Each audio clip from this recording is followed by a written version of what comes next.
اے میرے عزیزو، ہمارا جسم بہت ہی کمزور ہے. ہم کو اللہ تعالیٰ نے جس جسم کا مالک بنایا ہے، اس جسم کو میں نے دیکھا ہے. بہت سارے گھروں پر جب ہم کو جانے کا اتفاق ہوا کہ فلاں کا آج انتقال ہوا ہے، ہم جاتے ہیں تعزیت کے لیے. دیکھا جس جسم کو وہ بہت بنانے کی کوشش کیا کرتا تھا، ایسے نوجوان بھی. مجھے یہ باتیں بولنے کا اس لیے آج موقع ملا کہ چند روز قبل یا چند دنوں پہلے ایک علاقے میں جانا ہوا تھا. 2 نوجوان پانی میں ڈوب کر مر چکے تھے. ان کی لاشیں گھر لائی گئی تھی. صبح ڈوبے، دوپہر میں مل گئے. صرف 6 گھنٹے کی بات تھی. گھر میں لایا گیا اور پھر باڈی رکھی گئی. اللہ اکبر، گھر میں داخل ہونے کی ہمت نہیں تھی، اتنی سخت بدبو پھیلی ہوئی تھی. اور ان نوجوانوں کو ہم جانتے تھے جن کے چہکنے کے انداز کیا تھے، جن کے لوگوں میں چلنے پھرنے کے انداز کیا تھے، اور ان کے پہننے اوڑھنے اور کھانے پینے کے انداز کیا تھے. وہ اپنے زمانے کے بہت ہی خوبصورت لوگ سمجھے جاتے، اور اپنے جسم پر جنہوں نے بہت پیسے خرچے کیے اپنے جسم کو بنانے کے لیے، اور آج وہ بے جان لاشیں گھروں میں پڑے تھے تو ناک بند کر کے لوگ دیکھ رہے تھے اور جا رہے تھے. پانی میں ڈوب کر مر گئے اور لا کر لاشیں رکھی گئی. یہی جسم کا ہمارا حاصل ہے. ہمارے جسم کا خلاصہ یہی ہے کہ ہمارے والدین جو ہماری پیشانی پر پسینہ بھی نہیں دیکھنا چاہتے، وہ بھی موت کے بعد اپنی گود میں نہیں رکھ سکتے، واپس بھیج دیتے، لے جاؤ، اب اسے دفن کرنے کے علاوہ کوئی چارہ نہیں. کرنٹ کی پیٹی میں برف میں رکھ کر کے بھی زیادہ دن ہم گھر میں نہیں رہ سکتے. ہمارے جسم کا خلاصہ اور حاصل یہی ہے. ہماری زندگی کا فائنل اینڈنگ یہی ہے کہ یہ جسم اتنی ہی دیر کا ہے کہ اگر مولا نے صرف ہماری رگ کو روک دیا تو پھر سڑن شروع ہوتی ہے، بدبو شروع ہوتی ہے. ہماری ناک میں، ہمارے کانوں میں روئی اس لیے ٹھونس دی جاتی ہے کہ پیٹ کا پانی ناک سے باہر آنے لگتا ہے. یا اللہ، اتنے دن دنیا میں سوتے رہے، کبھی ہمارے پیٹ میں سے پانی باہر نہیں آیا. یہاں چند گھنٹے ہوئے کہ جان گئی، ہماری ناک سے اندر کا پانی باہر آنے لگا.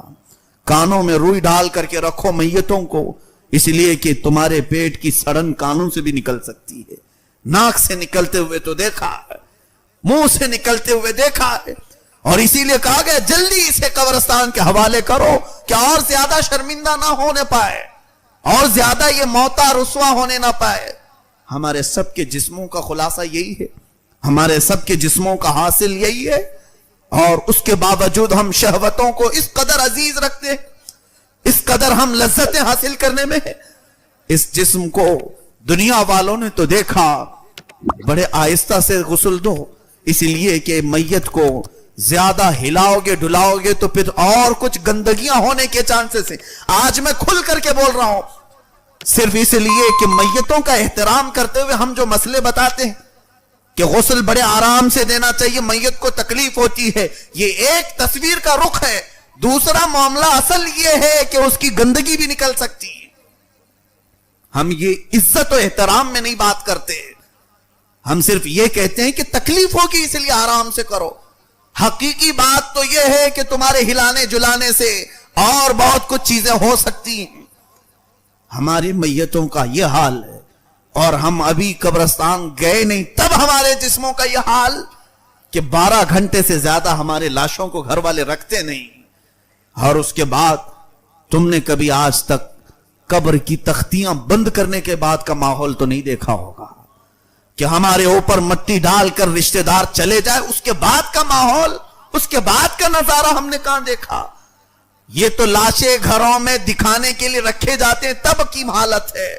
بند کیے جانے کے بعد سب سے پہلے اس کی ناک سڑن شروع کرتی ہے، اور اس کی زبان پھر گلنے لگتی ہے، اور اس کے بعد سب سے زیادہ جو میت کی تکلیف دہ چیز ہے اس کی شرمگاہ کا سڑنا اور گلنا، جس کی لذتوں کے لیے اس نے دنیا کو کیا کیا کر دیا، اپنے پیسے پانی کی طرح بہایا.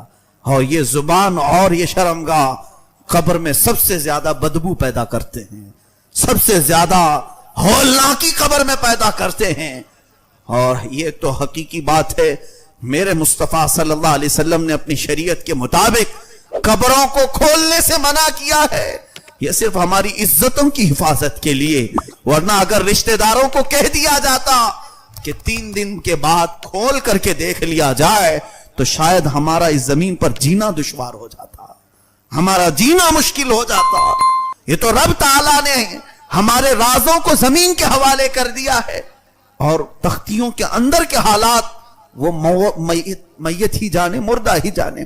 میرے عزیزو، ہماری زندگی کا خلاصہ دنیا میں یہ ہے کہ رشتہ دار زیادہ دیر نہیں رکھتے، اور قبر کا حال یہ ہے کہ 2 دن نہیں گزرے ہوتے کہ زمین کے سارے کیڑے مکوڑے اس کے جسم سے لگ جائیں، اور ہمارا یہ جسم، ہمارا یہ گوشت مولا نے زمین کی مخلوق کی غذا بنا دیا، اور دعوت عام دی جاتی ہے قبر میں کیڑوں کو کہ آؤ تمہاری نئی غذا آ گئی، اس کے جسم کو نوچ لو۔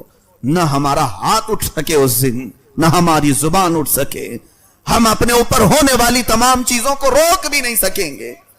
تو پھر ایسے حاصل زندگی کا جینے کا معنی کیا ہے، جس کی اینڈنگ اتنی خطرناک ہو؟ اس زندگی کا مطلب کیا ہے؟ اسی لیے مخبر صادق صلی اللہ تعالی علیہ وسلم کی طرف چلتے ہیں۔ آقا کونین صلی اللہ علیہ وسلم نے ہمیں زندگی میں جو چیزیں بتائیں، اگرچہ آپ کو لگتا ہے کہ یہاں سکون نہیں ملے گا، نبی کی طرح زندگی گزارنے پر دنیا نہیں ملے گی، یہاں ساری لذتیں نہیں ملیں گی، ہو سکتا ہے تمہارے دماغ میں خیال آئے، لیکن اللہ کا رسول تمہاری آخرت کو دیکھ رہا ہے، تمہارے مرنے کے بعد کی چیزوں کو دیکھ رہے ہیں، تمہارے وفات کے بعد کی چیزوں کو ملاحظہ فرما رہے ہیں۔ اس لیے انہوں نے ارشاد فرمایا تھا کہ تم 2 چیزوں کی حفاظت کی ذمہ داری دے دو، پھر تمہارے لاشیں بھی بڑی عزت سے اٹھائے جائیں گے۔ اور اس کے بعد قبر میں جانے کا حال تو یہ ہے کہ حدیث پاک میں ہے، ایک میت ایسی آتی ہے کہ اس کا جنازہ گھر سے اٹھا ہوتا ہے، اور قبرستان کے سارے مردے اس کے استقبال میں کھڑے ہو جاتے ہیں، اور اللہ کی بارگاہ میں دعا کرتے ہیں کہ مولا اس نئے آنے والے مردے کو ہمارا پڑوسی بنا دے، اس لیے کہ اس کے آنے سے آج تیری رحمتوں کے جو دروازے کھلیں گے، ہم بھی اس بارش میں نہا لیں گے۔ یہ مردے اس کا استقبال کرتے ہیں۔ ایک جنازہ ایسا بھی اٹھتا ہے محلے سے کہ اہل قبور، قبرستان والے پناہ مانگنے لگتے ہیں کہ اے رب اس جنازے کے قبرستان کے دروازے میں آنے سے پہلے اسے ہلاک کر دے، کہیں گرا دے کہ آج وہ آئے گا اور اس پر تیرے عذاب کے جو دروازے کھلیں گے اس سے پورے اہل قبور بے چین ہو جائیں گے، اور نئے نئے عذابات اسے دیکھتے ہی قبرستان والے پریشان ہوں گے۔ اے میرے عزیزو، رسول کریم صلی اللہ تعالی علیہ وسلم نے جن مقدس ہستیوں کے متعلق فرمایا تھا ان کا جینا بھی زندگی ہے اور مرنا بھی زندگی ہے، ایسے باشعار اور باصفا اولیاء کاملین ہیں۔ دیکھو آج ہمارا ایک عقیدہ ہے، اولیاء کاملین ہوں، صحابہ و تابعین ہوں، شہداء کرام ہوں، آج بھی ان کی قبریں کھولی گئیں تو وہ اسی طرح صحیح و سلامت موجود تھے۔ 1-2 نہیں، بے شمار واقعات ہیں۔ بغداد مقدس میں دریائے دجلہ کے کنارے 2 صحابہ آرام فرما تھے، حضرت عبداللہ بن جابر رضی اللہ عنہ، حضرت حذیفہ بن یمان رضی اللہ تعالیٰ عنہ، یہ حضور کے ساتھیوں میں، صحابہ میں سے ہیں۔ سن 1935 کی بات کر رہا ہوں، زیادہ دور نہیں، ابھی پچھلی سینچری جو گزری ہے، 1935 میں اس دریائے دجلہ کے کنارے آرام فرما دونوں صحابہ کئی مشائخ علماء اور مفتیان کرام کے خوابوں میں تشریف لانے لگے، اور انہوں نے کہا کہ دریا کا پانی ہماری قبروں میں آ رہا ہے اور ہمیں یہاں سے نکالا جائے۔ سارے علماء نے اتفاق کے ساتھ، پھر حج کا موسم تھا، شاہ فیصل کا زمانہ تھا، اس زمانے میں قبروں کو کھودا گیا۔ اللہ اللہ، وہاں کے اخبار کے تراشے آج بھی میں نے بغداد میں دیکھے ہیں۔ وہاں اخبار میں جو اس وقت چھپا تھا، ان دونوں صحابہ کو جب نکالا گیا، موجود مشائخ کہتے ہیں ان کی پیشانی پر ہم نے ہاتھ رکھی تو خون ایسے سرک جاتا تھا جیسے زندوں کا سرکتا ہے، وہ ایسے ہی تر و تازہ۔ 1400 سال گزرے اور ان کو اٹھایا گیا تو دریائے دجلہ کے کنارے خوشبوؤں سے پورا ماحول مہک اٹھا اور جنازے وہاں سے لے جائے گئے اور لاکھوں کا مجمع جمع تھا اور مدائن جو بغداد سے تقریباً 35-40 کلومیٹر کے فاصلے پر ہے وہاں لے جا کر حضرت سیدنا سلمان فارسی رضی اللہ تعالیٰ عنہ کے پڑوس میں دفن کیا گیا. یہ صحابہ ایسے بے شمار ہم نے دیکھے ہیں جن کا دنیا میں رہنا بھی لوگوں کے لیے خیر و برکت تھا اور قبر میں جانے کے بعد بھی مولا نے ان کے جسموں کو چونٹیاں مکھیاں یا کوئی بھی چیز چھونے بھی نہیں دیا. ان کے جسموں کی جب مولا نے یہاں حفاظت کی تو ہمیں یہ یقین ہے کہ قیامت کے دن بھی وہ عزت سے اٹھائے جائیں گے. کیوں نہ وہ زندگی گزاری جائے کہ ہم اپنی شہوتوں کے پجاری ہو کر پرستار ہو کر ساری لذتوں کو حاصل کرنے کے لیے اپنے جسم کا داؤ لگا دیا. عزتوں کی ہم نے کیا کیا بکھیاں ادھیڑ دی اور اس کے بعد ہماری حالت آج ایسی کہ لوگ ہمیں سلام کرنے سے کترائیں.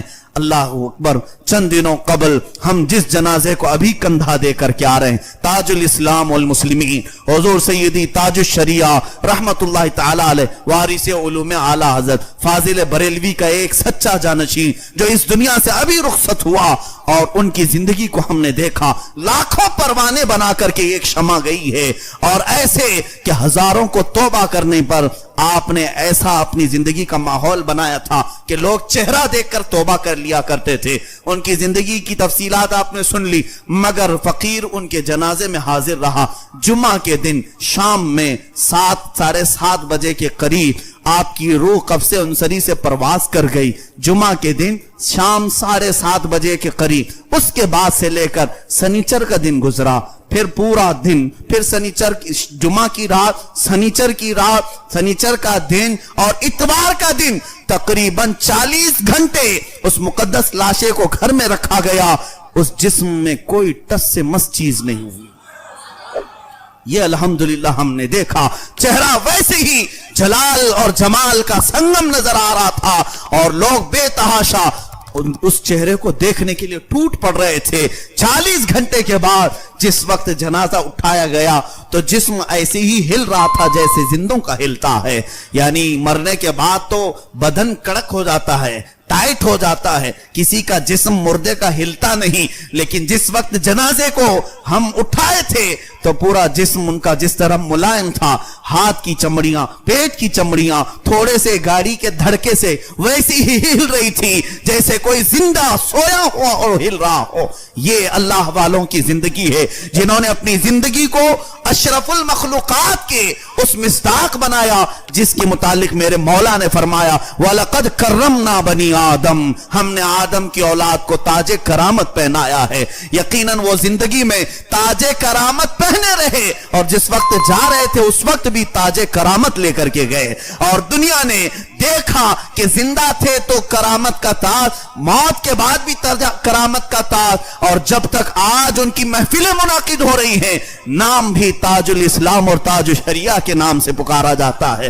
اللہ تعالیٰ ایسے بندوں کی زندگی کو ختم نہیں فرماتا. زندگیاں گزر جاتی ہیں صدیاں بیت جاتی ہیں لیکن ان کے نام قیامت تک باقی رہ جاتے ہیں. اے میرے عزیزو آؤ مصطفیٰ کریم صلی اللہ علیہ وسلم کی حیات طیبہ میں ہی ہماری زندگی کا راز ہے.